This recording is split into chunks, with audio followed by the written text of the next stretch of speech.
In a forgotten corner of a bustling market, a Marine stood before a crate of 3 trembling German Shepherd puppies.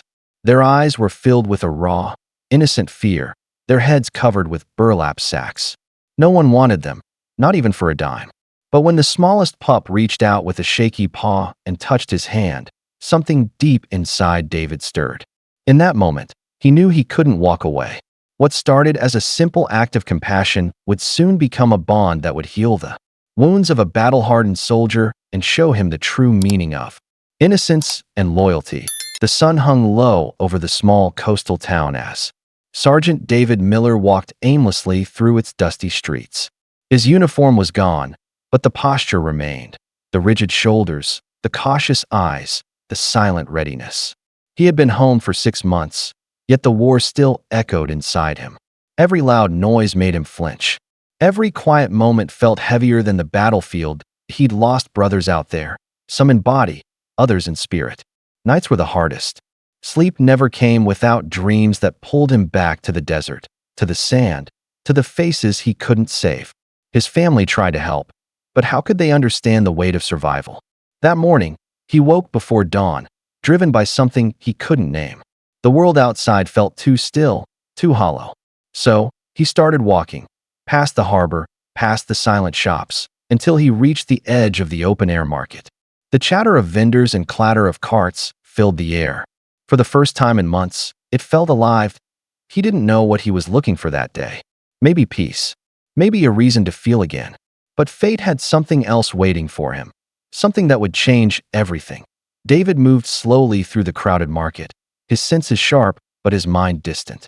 The smell of roasted corn and engine oil mixed in the air, the kind of chaos that used to make him uneasy. But then, through the noise, a faint whimper caught his attention. It was soft, barely there, but enough to make him stop. At the far end of the row stood a rickety wooden crate, sun-bleached and cracked. A hand-painted sign leaned against it. 3 dogs, $10. Inside, 3 tiny German Shepherd puppies huddled together, trembling. Each one had a rough burlap sack tied loosely over its head. The sight made David's chest tighten. He crouched down, studying them. Why are they covered like that? He asked the vendor, an older man with weary eyes. The man shrugged. They're no good, he muttered. Small, sickly. Nobody wants them. Thought I'd get rid of them cheap.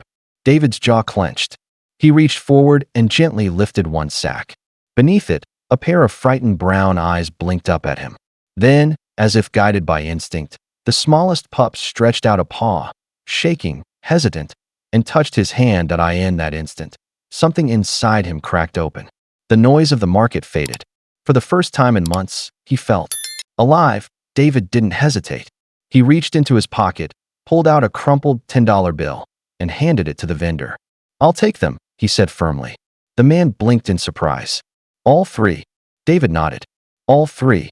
The vendor shrugged and pushed the crate toward him. Your problem now. David lifted the puppies gently, one by one, into his truck.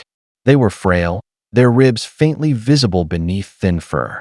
The smallest one, the one who had touched his hand, curled into his lap and refused to move. As the engine rumbled to life, David glanced down at the trembling pup. You're safe now, he murmured. I promise. The drive home was long, winding through quiet roads lined with pine trees.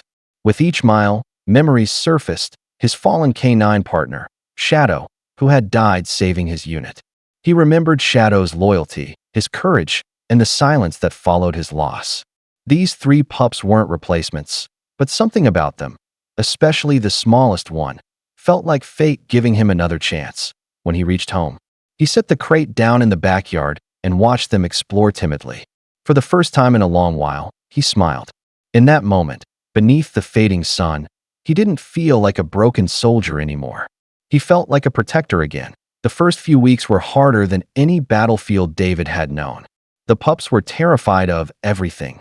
Footsteps, shadows, even their reflections in the window. They wouldn't eat unless he sat near them. Nights were filled with whimpers that echoed through the house, a haunting reminder of fear that had once lived inside him too. But David was patient. He spoke softly, moved slowly, and never raised his voice.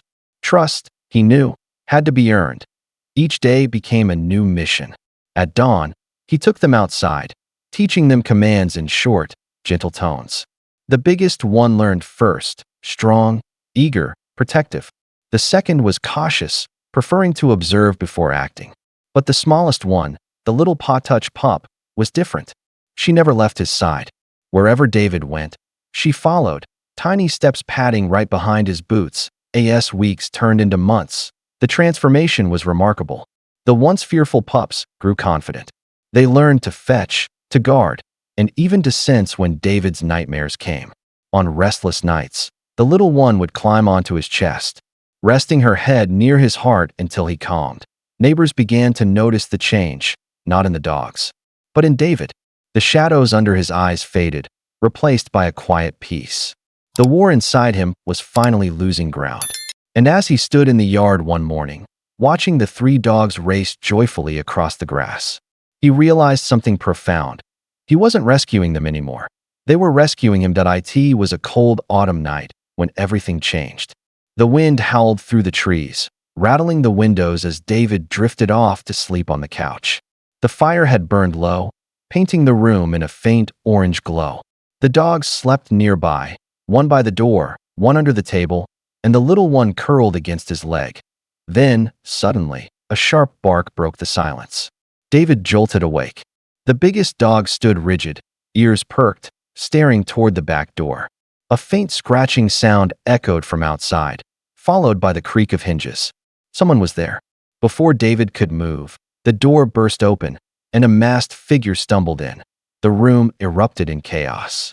The dogs lunged forward, barking ferociously.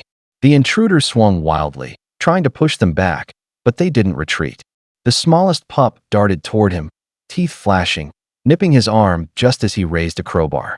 The distraction gave David time to act. He tackled the man to the floor, adrenaline surging through his veins. The fight was brief. Within minutes, the intruder fled, limping into the darkness.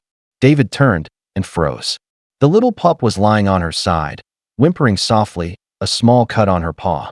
His heart sank. He gathered her in his arms, whispering shakily, "You saved me, sweetheart. You saved me." In that moment, he realized the truth. These dogs hadn't just learned loyalty. They'd redefined it. David rushed the injured pup to the vet, his heart pounding with fear. The other two dogs whined anxiously in the back seat, their noses pressed against her small body as if willing her to stay awake. Every red light felt endless, every second heavier than the last. "Hang in there, girl," he whispered, his voice trembling. "You're a fighter, just like Shadow was." At the clinic, the vet worked quickly. David paced the waiting room, his fists clenched, his mind replaying the moment she jumped between him and danger. Hours passed before the door finally opened. The vet smiled softly. "She's going to be okay," she said. "Brave little thing you've got there." Relief flooded through him like sunlight after a storm. When he brought her home, the smallest pup limped toward him, tail wagging weakly. He knelt down, tears filling his eyes. "You did good," he whispered, resting his forehead against hers.